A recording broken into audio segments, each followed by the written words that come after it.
Salam jemaat yang dikasihi oleh Tuhan. Puji Tuhan saya bisa kembali melayani Ibu Bapak Saudara dalam renungan harian Majelis Resort GKI Puruk Cahu pada hari ini. Dan hari ini firman Tuhan tercatat dalam Kejadian 6 ayat 1-8 di bawah perikop kejahatan manusia. Saya akan membaca bagi kita semua, namun sebelumnya mari kita berdoa. Kita berdoa. Bapa di sorga, terima kasih Engkau menuntun kehidupan kami dalam sepanjang minggu ini. Tuhan beserta dengan kami. Bahkan kami baru saja bangun dalam hari yang baru, itu semua karena kasih kemurahan Tuhan. Dan kini tiba saatnya bagi kami untuk mengawali kehidupan kami dengan firman-Mu, karena kami percaya bahwa firman Tuhan adalah pelita bagi kaki kami dan terang bagi jalan kami. Oleh karena itu, alangkah baiknya apabila kami memulai hari kami dengan mendengar firman-Mu. Terima kasih Tuhan, berfirmanlah atas kami, karena kami telah siap sedia untuk mendengarkannya. Amin. Kejadian 6 ayat 1-8 berkata demikian di bawah perikop kejahatan manusia. Ketika manusia itu mulai bertambah banyak jumlahnya di muka bumi, dan bagi mereka lahir anak-anak perempuan, maka anak-anak Allah melihat bahwa anak-anak perempuan manusia itu cantik-cantik. Lalu mereka mengambil istri dari antara perempuan-perempuan itu, siapa saja yang disukai mereka.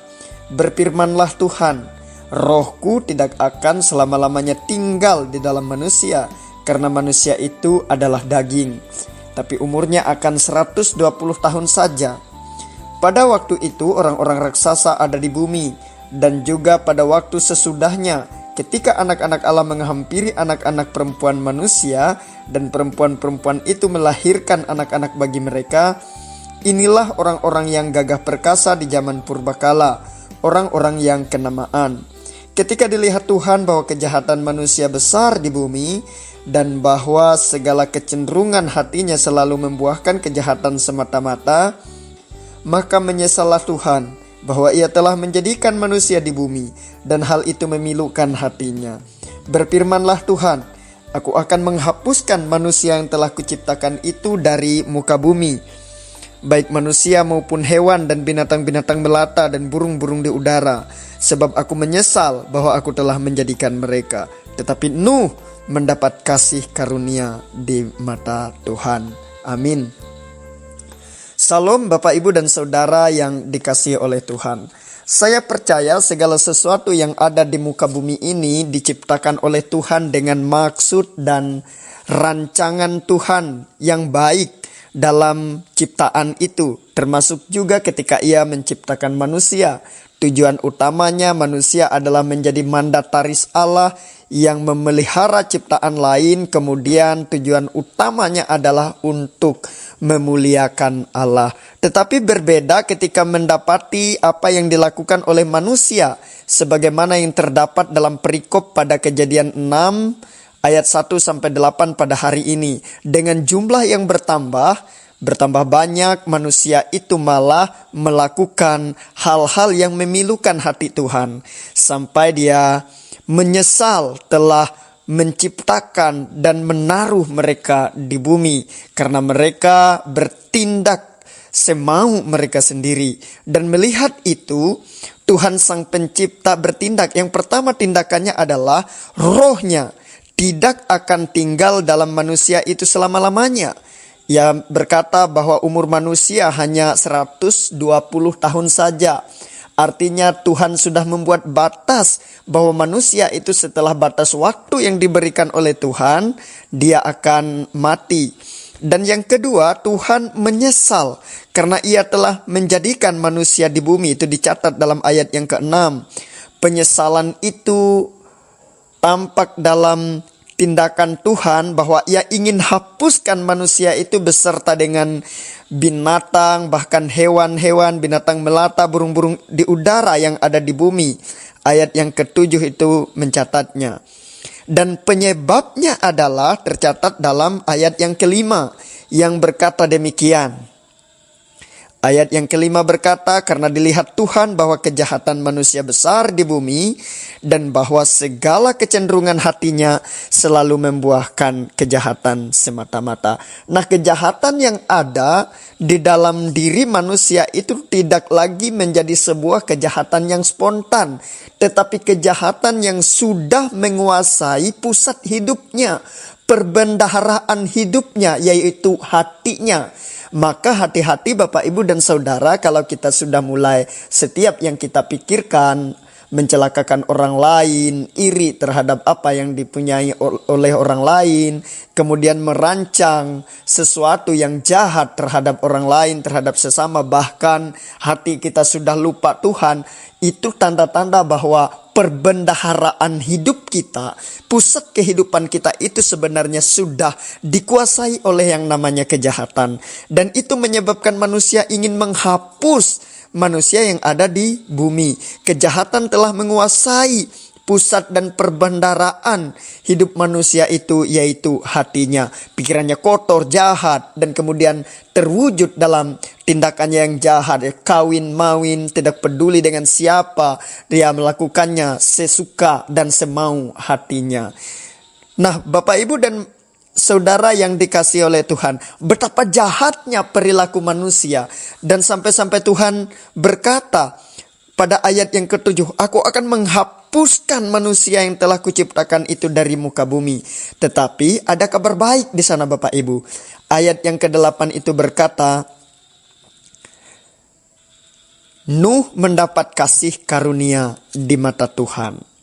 Nah, inilah pertama kali kata kasih karunia muncul di dalam Alkitab. Kasih karunia berbicara tentang kebaikan Tuhan kepada orang yang tidak layak untuk menerimanya. Bayangkan di tengah manusia yang jahat. Saya berpikir bahwa bukan berarti Nuh tidak pernah berbuat jahat. Karena Alkitab berkata bahwa semua orang telah berbuat dosa dan kehilangan kemuliaan Allah. Oleh karena itu, semua orang pasti telah melakukan kejahatan, melakukan dosa. Tetapi kasih karunia diberikan oleh Tuhan kepada Nuh yang mungkin tidak layak menerimanya. Itulah kasih karunia, kebaikan Tuhan yang diberikan kepada yang tidak layak menerimanya.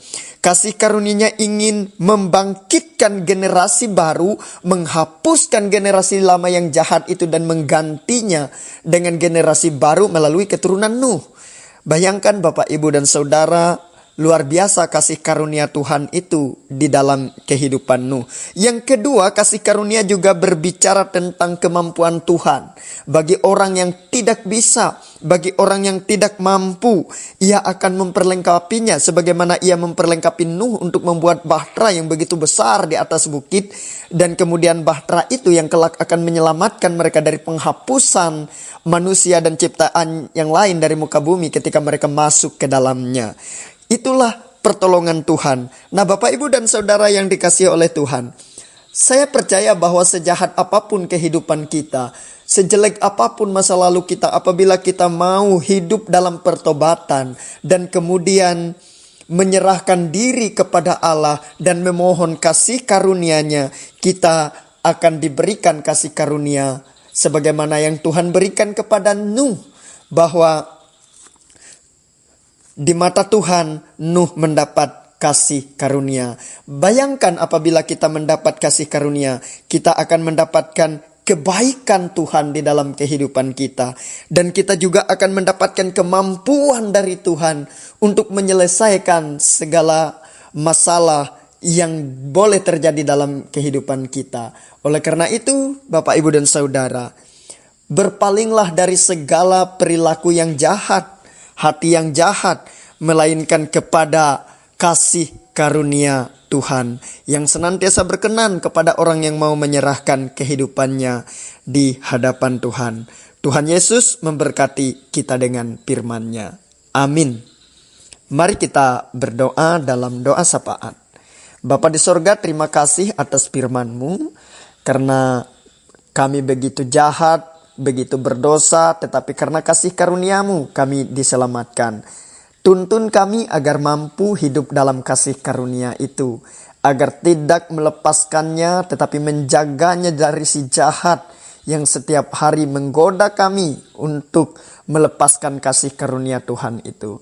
Tetapi kami yakin dan percaya pertolongan-Mu atas kami sebagai anak-anak-Mu. Terima kasih Bapa di sorga, kami mau berdoa untuk jemaat GKE Immanuel Tumbang Tonduk. Kami berdoa untuk majelis jemaat di sana, biarlah kiranya mereka terus bersehati sepikir membangun jemaat. Dan juga Tuhan, kami mau berdoa untuk pelayanan yang ada di sana agar dapat berjalan dengan baik, lancar, dan sesuai seturut kehendak Tuhan. Kami berdoa untuk majelis resort GKE Prukcahu, semua majelis jemaat yang ada, biarlah kiranya Tuhan tuntun kami semua. Bahkan Bapak Ibu Pendeta yang melayani di jemaat-jemaat, kiranya Tuhan menolong mereka, memberikan hikmat, kebijaksanaan, bahkan pertolongan Tuhan agar mereka dapat melakukan tugas pelayanan dengan baik. Kami juga mau berdoa untuk gereja-gereja di Kabupaten Murung Raya yang kami cintai ini. Biarlah kami senantiasa sehati sepikir, bersama-sama berdoa untuk kabupaten kami yang tercinta ini, agar masa-masa yang akan datang ada kedamaian, ada revival, ada kebangkitan rohani yang terjadi di Kabupaten Murung Raya. Kau berkati pemerintah, Pak Bupati, Ketua Dewan, Pak Sekda, dan seluruh jajaran OPD. Biarlah Tuhan berkati mereka. Semua karyawan staf, semua ASN yang mengabdi di Kabupaten Murung Raya ini kiranya Tuhan berkati. Terima kasih Tuhan Yesus. Kami berdoa untuk seluruh jemaat Tuhan, hamba-hamba Tuhan, dimanapun mereka berada. Kami doakan agar senantiasa ada dalam kasih penyertaan-Mu. Dalam nama Tuhan Yesus kami berdoa bersama-sama serta mengucapkan doa Bapa kami yang Tuhan ajarkan. Bapa kami yang di sorga, dikuduskanlah nama-Mu. Datanglah kerajaan-Mu, jadilah kehendak-Mu di bumi seperti di sorga. Berikanlah kami pada hari ini makanan kami yang secukupnya. Dan ampunilah kami akan kesalahan kami, seperti kami juga mengampuni orang yang bersalah kepada kami. Jangan membawa kami ke dalam pencobaan, tapi lepaskanlah kami daripada yang jahat. Karena Engkau yang punya kerajaan, kuasa dan kemuliaan sampai selama-lamanya. Amin. Tuhan Yesus memberkati kita. Salam. Tuhan memberkati engkau dan melindungi engkau. Tuhan menyinari engkau dengan wajah-Nya dan memberi engkau kasih karunia. Tuhan menghadapkan wajah-Nya kepadamu dan memberi engkau damai sejahtera. Amin.